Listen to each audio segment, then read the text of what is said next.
Hi guys, I hope you are practicing radical self-care. I hope you're getting out there and you are getting exercise. I hope that you are running, jogging, climbing, surfing, walking, hiking, yoga, whatever it is that feeds your soul and that gets you, some healthy exercise in your body, taking care of your body. I hope that you are meditating. I hope that you have a spiritual practice. I hope that you are praying, reaching out to a higher power, surrounding yourself with a spiritual community.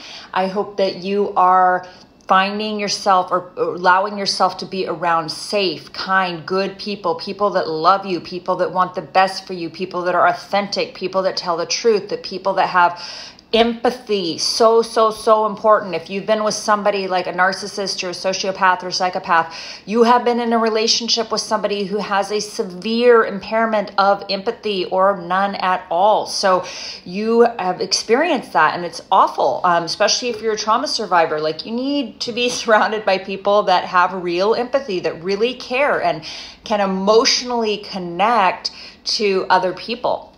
Narcissists can't do that. So I hope that you are really surrounding yourself with good, safe people, people that want what's best for you, that do not want to sabotage you, do not want to control you, all those things. So in this video, what I'm going to talk about is a little bit about covert narcissists, and this is applicable to males or females. Both absolutely do this, right?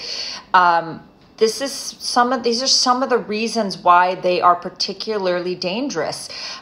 Overts are sort of a lot more obvious, and usually their games start pretty early on, and they're sort of obvious, right? So I'm able to spot overt narcissists pretty easily, and I think I even was before, but now it's like glaringly obvious. But coverts are trickier, okay? Way trickier. Part of the reason, I made some notes here, but part of the reason is because when you first meet them, they come across as safe, right? They even seem emotionally sensitive, and they are typically sort of approachable and easygoing. They also seem vulnerable, right? They seem vulnerable. They seem harmless. They often they're very shy. They can be introverted, and they seem benign, right? They seem benign.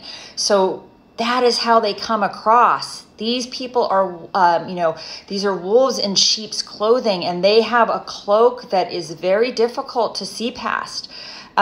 So they're not going to show you who they really are until you're hooked and you've fallen for their facade, until you're emotionally hooked and tied to them.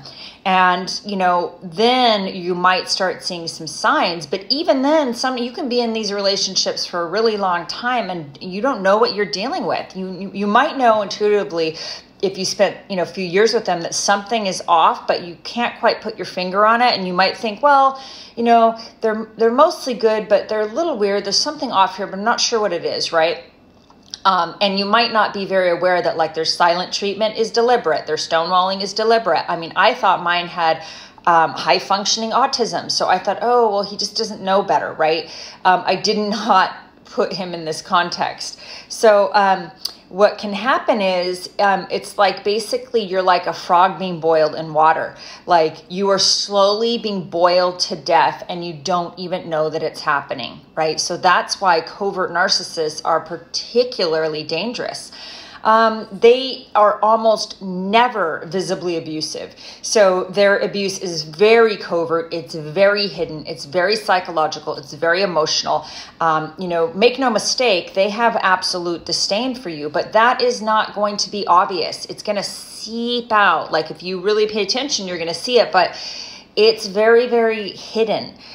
These folks almost never show anger. These are not the type that are typically violent. That's very unusual.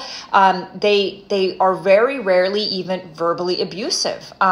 It's all psychological and emotional. And if it is verbal abuse, it's like they'll say something that's actually verbally abusive, but it's couched with a compliment. So it's like a backhanded compliment, and it's even said in a nice way, right? And so you're not even sure that it's abuse. They're not yelling at you. They're not screaming at you. They're not throwing things.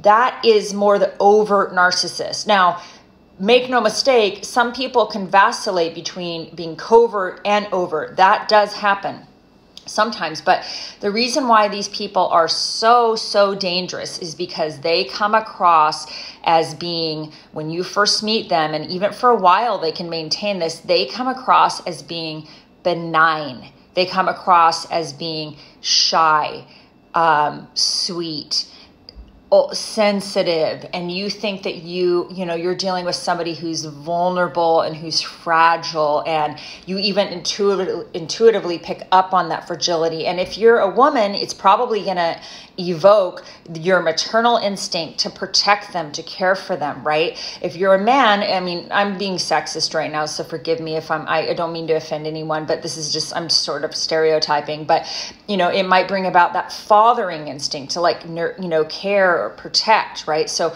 that is one thing that, man, they're really good at. And I can tell you in my experience, I had that for a decade. I felt protective. I felt that it was my job to protect this person, right?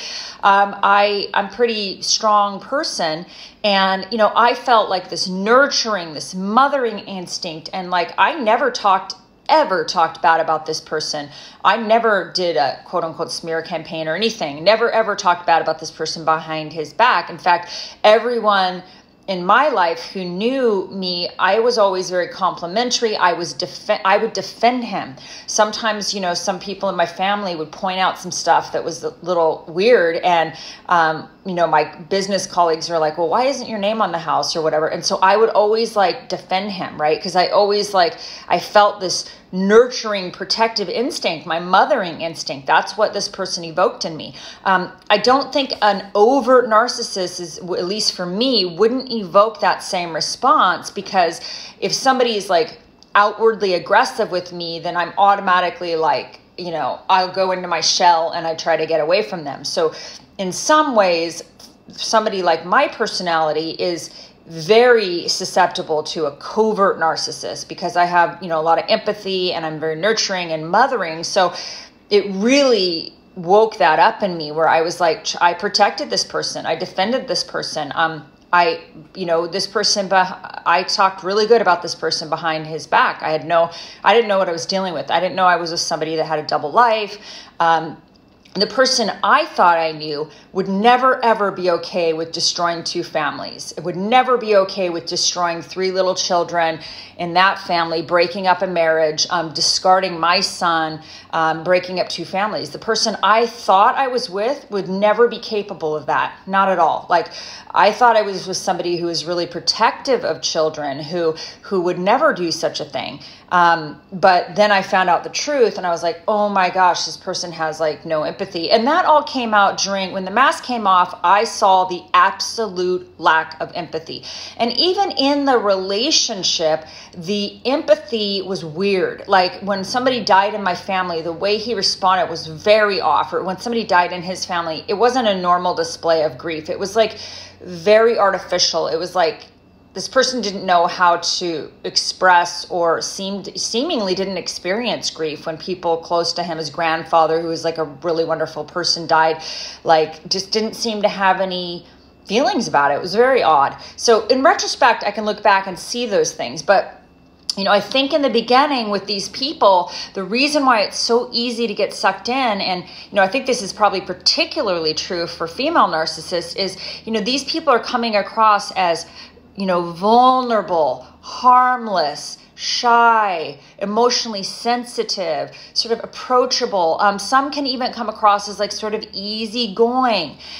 They feel or seem safe, right? So, oh my gosh, they seem safe. You get into that trap and snap shut. And then the devaluation starts. And, that sort of, in the beginning, they're idealizing and they have all these qualities, and you feel like this person is particularly safe, particularly kind. They may even come across as better than your average person. And remember, these people also sort of act like they have very high morals, right? So they may act like their morals are better than most people, right? When in truth, they're duplicitous. They have no morals. They have no moral compass, but they pretend, they send this higher than average morality, right? That's what they're sending. So you're with somebody who you're like, wow, they're so sweet, they're shy, they're vulnerable, they're so immoral. Look, this person has been so pure. They're so like sexually pure. They,